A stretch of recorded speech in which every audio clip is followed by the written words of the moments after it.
Þetta er verkefni 4 í Excel. Þetta er síða 5 kjötvörur á blaðsíðu F8 í kennslubókinni. Ég byrja á að sameina A, B, C, D alveg yfir í F-dálk, Merge and Center, og ég ætla að skrifa verð, ýta á Alt og Enter á kjötvörum.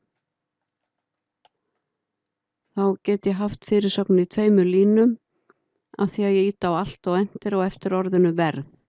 Ég ætla að miðja á línuna, smelli hér og ég ætla að feitletra fyrirsögnina og stækka letrið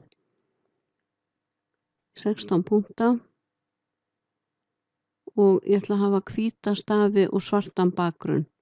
Og velja ég hér hvíta stafi og þeir hverfa hér á hvítan bakgrunnin, en leið og ég er búin að velja svartan bakgrunn að þá sjást hvítu stafirnir.